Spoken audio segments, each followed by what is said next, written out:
Welcome back, my name is Farhan. तो आज हम देखने वाले हैं एक बहुत ही इंपॉर्टेंट वीडियो। मेजर गौरवालिया का वीडियो है, बेसिकली चाइनाज न्यू विक्टिम। तो जो मालदीव्स जो हैं उनकी बात हो रही है, आई थिंक वही हैं। तो देखते हैं क्या हिसाब किताब है, क्या चल रहा है। बहुत टाइम से इसकी अपडेट भी नहीं ली है, तो पता चलेगा क्या मामला है। सीधा वीडियो की तरफ चलते हैं। लाइक शेयर सब्सक्राइब करना ना भूलें, बहुत इंपॉर्टेंट है। 1000 सब्सक्राइबर्स चाहिए हमको, 1000। ठीक है, एक बार तो हमें वहाँ तक पहुँचना है, ठीक है। तो बहुत इंपॉर्टेंट है वो। सीधा वीडियो की तरफ चलते हैं। तो प्ले। जय दोस्तों, मैं मेजर गौरवाली और आप देख रहे हैं मेजरली राइट। दोस्तों, आपको मालदीव्स की स्टोरी तो पता ही है। आपको पता है किस तरीके से एक दिन अचानक प्रधानमंत्री मोदी जी पहुंच गए लक्षद्वीप। तो तुम लोग सब्सक्राइब करोगे, सब्सक्राइबर बढ़ेंगे। फिर मैं भी सोच रहा हूँ पीछे पर्दा वर्दा लगा के जो है एकदम फर्स्ट क्लास वीडियो बनाऊँ। मुझसे बोला नहीं जा रहा, थोड़ी सी तकलीफ है ज़बान में, बट समझ रहे हो ना मेरे जज्बात। तो मैं चाह रहा हूँ कि वैसे वीडियो बनाऊँ, लेकिन क्या है कि वो बजट नहीं बढ़ पा रहा सर। समझे? चलते हैं, हम अपना भी कंटेंट बनाते हैं, ऐसा नहीं है। तो फिलहाल चलते हैं वीडियो की तरफ।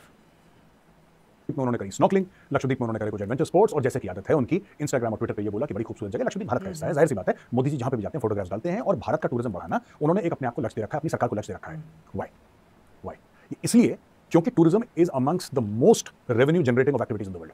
अगर आप वर्ल्ड के टॉप 5 के अर्निंग सोर्सेज लेंगे, उसमें से टूरिज्म है। चाहे मेडिकल टूरिज्म हो, चाहे कैसी भी टूरिज्म हो, यानी कि टूरिज्म एक बहुत बड़ा रेवेन्यू जनरेटर है।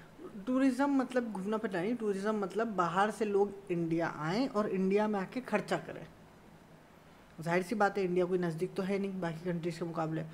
मतलब कंपैरिजन टू, अगर बाहर से लोग आ रहे हैं, जब भी किसी भी देश में जाते हो तो आप कुछ ना कुछ तो खर्चा करोगे ना। खाओगे, पियोगे, सोओगे, उठोगे, बैठोगे, राइट। तो सारी चीज़ों का खर्चा होता है। तो क्या होता है कि वो अपनी करेंसी लेकर आते हैं और यहाँ ला के खर्चा करते हैं। उसकी वजह कुछ भी हो सकती है। आप घूमने आए हो, आप डेस्टिनेशन वेडिंग के लिए आए हो। बाय द वे, बहुत अच्छी जगह हो सकती है इंडिया डेस्टिनेशन वेडिंग के लिए, क्योंकि इंडियन वेडिंग्स भाई साहब आपको पता है क्या होता है। तो हमें लगता है, मुझे ऐसा लगता है कि प्रोमोट करना चाहिए हमें इस चीज़ को।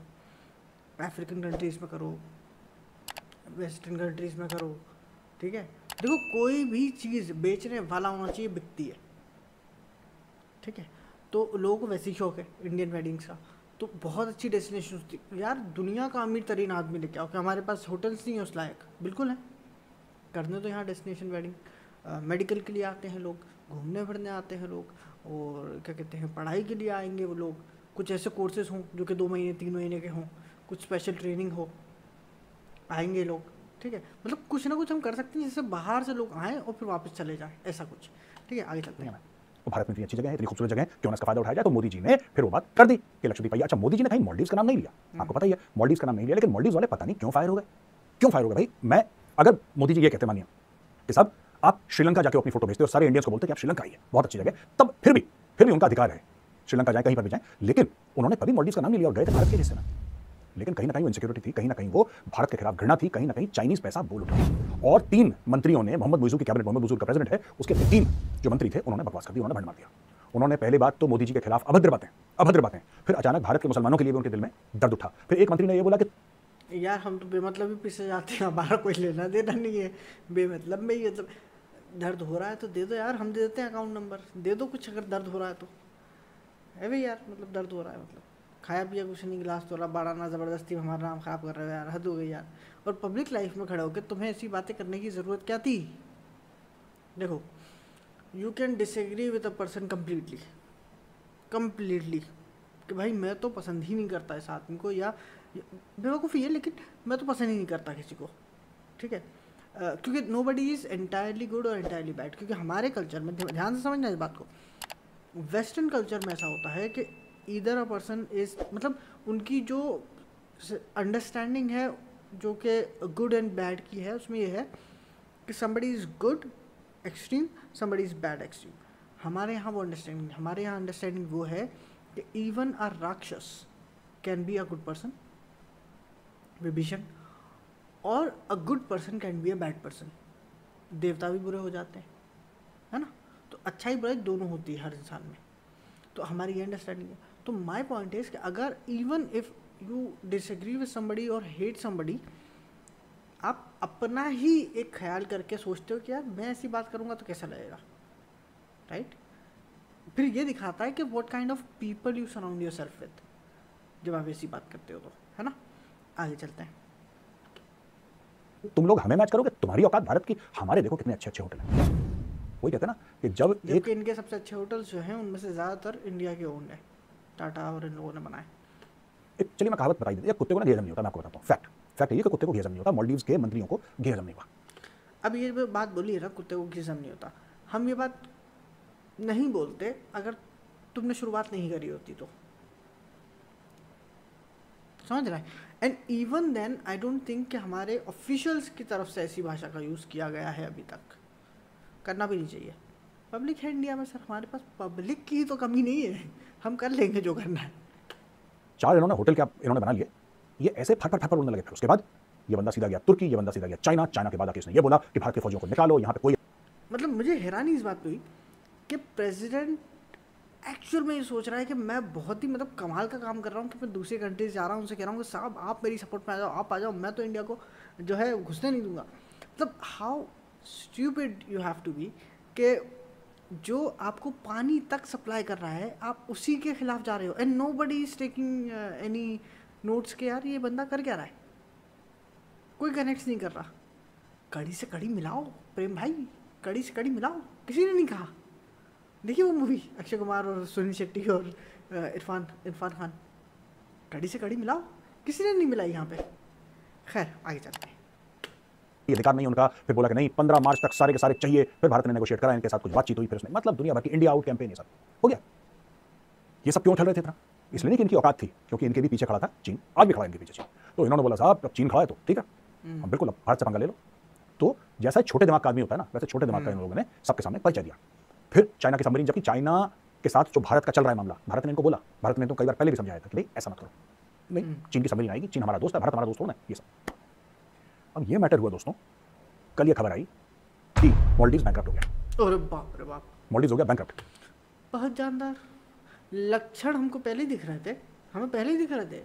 क्या कहते हैं, क्या पालने में दिख जाते हैं, पैर पूत क्या बोलते हैं उसको, हमको पहले ही दिख रहे थे। भविष्य मालदीव्स की दिख ओर गया था। थी और ठीक चल रहा त्रिकालदर्शी हैं हम भी। था 3-4 महीने पहले, 3-4 महीने तक ठीक चल रहा था मोटा मोटी मालदीव्स। हाँ प्रॉब्लम थी, कर्जे थे, पर कर्जे तो हर एक देश के ऊपर होते हैं, अमेरिका, भारत, रूस, चाइना, सबके ऊपर कर्जे हैं। तो देश अपने कर्जे, हरकतों से पता चलता है सर, कर्जे अगर आपकी हरकतें हो ना तो आप कर्जे से बाहर आ जाते हो, हरकतें खराब हो ना तो आप कर्जे में डूब जाते हो। मैनेज कर लेते हैं। 99% देश जो है अपने कर्जे मैनेज कर लेते हैं, छोड़ के पाकिस्तान जैसे जो बास्केट केसेस हैं वो नहीं कर पाते, लेकिन ज्यादातर देश अपने कर्जे मैनेज कर लेते हैं। ये भी अपना कर्जा मैनेज कर रहा था। यहाँ पे क्या हुआ दोस्तों कि जैसे ही इन्होंने मोदी जी को उल्टा सीधा बोला, जैसे ही भारत को उल्टा सीधा बोला, लोगों ने बोला कि अब हम नहीं जा रहे, बॉयकॉट। तो मालदीव्स में दोस्तों नंबर 1 भारतीय थे जो जाते थे टूरिज्म के पर्पस से, और मैक्सिमम जो नंबर्स था, खर्चा जो सबसे ज्यादा करते थे भारतीय करते थे। नंबर 2 पे रशियन, नंबर 3 पे चाइना।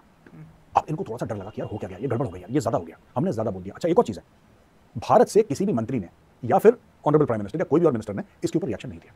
जो भी रिएक्शन था बड़ा फॉर्मल था कि बड़ी अफसोस की बात है, ये सब जैसे नॉर्मल डिप्लोमेटिक होता है। किसी ने, जिसको हम क्या बोलते हैं लखनऊ में चीकटपना नहीं करा किसी ने, जैसे चीकट है ना यहाँ के लोग मालदीव्स के, तो वो चीकटपना यहाँ पे नहीं था। यहाँ पर बहुत अच्छी बात है, बड़ा क्लासिक तरीके से इस चीज का जवाब दिया गया। अब पता लग रहा है कि मालदीव्स बैंकरप्ट हो गया दोस्तों। क्यों हो गया मालदीव्स बैंकरप्ट, ये भी जानने की जरूरत है। मालदीव्स का 60% लोन उन्होंने चाइना से लिया, चाइना के 2 बैंकों से उन्होंने अपना 60% लोन लिया है। यानी कि चीनी अगर बोलेंगे कि कूदो, तो ये नहीं कि कूदना है नहीं कूदना, ये बोलेंगे कितना ऊंचा कूदना है जनाब ये बताइए। तो मालदीव्स बन गया है चीन का नौकर, स्लेव, गुलाम, दास, ये बन गया। अच्छा दूसरी चीज, चीन ने इनको पैसे दिए। जब चीन ने इनको पैसे दिए, और कितने पैसे आपको पता है, ओनली $4 मिलियन। $4 मिलियन कितना होता है, लगभग 35 करोड़ रुपए। मोटा मोटी कह रहा हूं, 1-2 करोड़ दाम होगा, यानी 8.2 8.3 टू डॉलर होता है ना, 82 83 रुपीज टू डॉलर। आप ये मान के चलिए तो आप देख लीजिए करीब 35 करोड़ का दिया। ये 35 करोड़ वापस नहीं कर पाए चाइना को, तो चाइना ने बोला कि ठीक है। ओ माय गॉड, बात इतनी बड़ी बड़ी, ओ माय गॉड 35 करोड़, अरे यार कसम से यार। कोई बात नहीं, घर की बात है, डोंट वरी। हम लोग एक काम करते हैं, हम ना आपका एक आइलैंड ले लेते हैं। तो चाइना ने इनसे एक टापू, देखो मेरे लिए 35 करोड़ बात हो सकते हैं, लेकिन एज अ कंट्री इतनी सी अमाउंट है वो, ठीक है, छीन लिया। भारत ने आज तक, इससे ही पता चलता है कि इनके यहाँ किस लेवल का करप्शन हो रहा होगा। 35 करोड़ रुपए even for a country like Maldives कोई बड़ी बात नहीं है।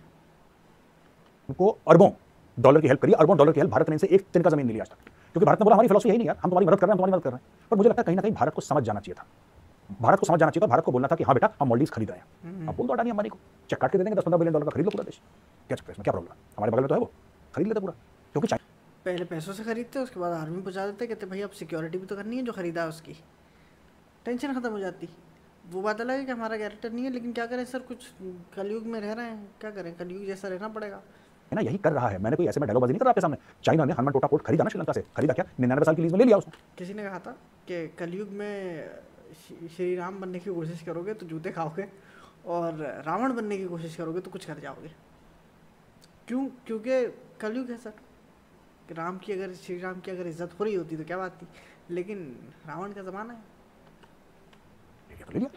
जो अमेरिका का अलास्का है, जो अलास्का स्टेट है अमेरिका का, आपको पता है कई साल पहले वो रूस का हिस्सा था, रूस ने बेचा, अमेरिका ने खरीद लिया। तो खरीद फरोख्त तो चलती है, ऐसे दसियों एग्जाम्पल हैं। तो हमें ये कर देना चाहिए था, हमने नहीं करा, डिसेंसी के बारे में हमने बोला ठीक है छोड़ो यार जाने दो कोई बात नहीं। लेकिन मालदीव्स को डिसेंट लोग समझ में नहीं आते, मालदीव्स को समझ में आता है दोस्तों चीन। सिर्फ 35 करोड़ रुपए के लिए, सिर्फ और सिर्फ 35 करोड़ रुपए के लिए उसने थैंक यू बोल दिया, थैंक यू बोल दिया। चाइना ने 50 साल के लिए आइलैंड ले लिया, कहां पे? जो माले है इनकी कैपिटल, माले के एयरपोर्ट के बिल्कुल सामने टापू है, इतना स्ट्रेटेजिकली इंपॉर्टेंट है, उनकी कैपिटल सिटी के एयरपोर्ट के बिल्कुल सामने टापू है। यार उस गधे ने दे दिया, मतलब देखो, sorry I am using this language for a prime minister, but the point is this कि वो हमारी लिए एक टेंशन की बात हो रही है, समझे इस बात को। उसने तो दे दिया जो देना था, उसने तो खा लिए पैसे, लेकिन ये हमारे लिए प्रॉब्लम क्रिएट करेगा। We need to make sure कि हम इतना प्रेस करें लोगों को, तो ज़्यादा ना करो, कब्जा ना करो, लेकिन इतना प्रेशर तो रखो कि हमारे लिए बाद में प्रॉब्लम ना बने। अब चलो वो सब जो हो गया, लेकिन अब वो बैठ गया ना चाइना आके, तो दिक्कत है ना।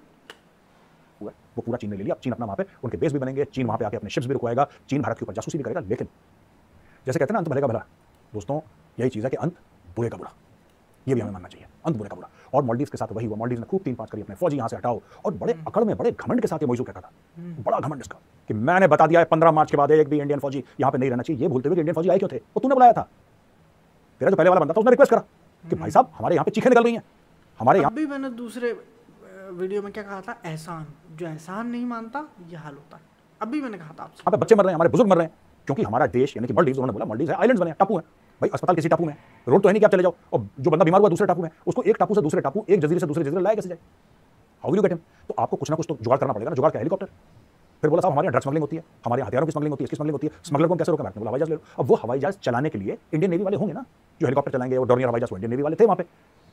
मुझे आज तक समझ में नहीं आया कि जो लोगों को आपने हिंदुस्तान के सामने गिड़गिड़ा के हाथ जोड़ के भीख मांगी कि अपने बंदे हमें दे दो, सर इसी को तो पॉलिटिक्स कहते हैं। ठीक है, आपने रिक्वेस्ट करी, आपने तरले करे, आपने हाथ जोड़ के बोला कि साहब बंदे दे दो, हम मर रहे हैं। हमने बोला ठीक है आप हमारे नेबर हो, पड़ोसी हो, कोई बात नहीं, हम आपको देते हैं। हमने आपकी रिक्वेस्ट पे आपके बंदे दी, उन्हीं बंदों को कह रहे हो गेट आउट। ये तो बड़ी अजीब सी बात है यार, उन्हीं बंदों को कह रहे हो गेट आउट। तो ऊपर वाले के घर में अंधेर नहीं, पड़ा जूता मौजू के मुंह पर टपाक से, और मालदीव्स हो गया बैंकरप्ट। इसी को पॉलिटिक्स कहते हैं सर, ऐसा ही होता है। अपनी सीट बचाने के लिए आदमी जो है पूरी लंका लगवा देता है सबकी, ऐसा ही है सर, क्या कर सकते हैं। रामचंद्र कह गए सिया से, ऐसा कलयुग आएगा देख लो, आ गया। ठीक है, तो फिलहाल इतना ही, मिलते हैं दूसरी वीडियो में। अपना ख्याल रखें, लाइक शेयर सब्सक्राइब करें, जो भी अच्छा लगा बताएं, जो भी ना अच्छा लगा वो भी बताएं, क्योंकि हमारा कल्चर ही ऐसा रहा कि बात और विवाद चलते रहना चाहिए। तो डिबेटिंग इज़ जो है, मतलब कैसे मैं कहूँ, मैं मुझसे ना एक्चुअली क्या है, वर्ड निकल नहीं रहा है। मेरी इंग्लिश अच्छी है लेकिन इतनी अच्छी नहीं है, लेकिन अच्छी है, लेकिन वो समझ रहे हैं आप। तो फिलहाल इतना ही, मिलते हैं दूसरे वीडियो में। अपना ख्याल रखें, bye bye. Like share subscribe करना मत भूलना।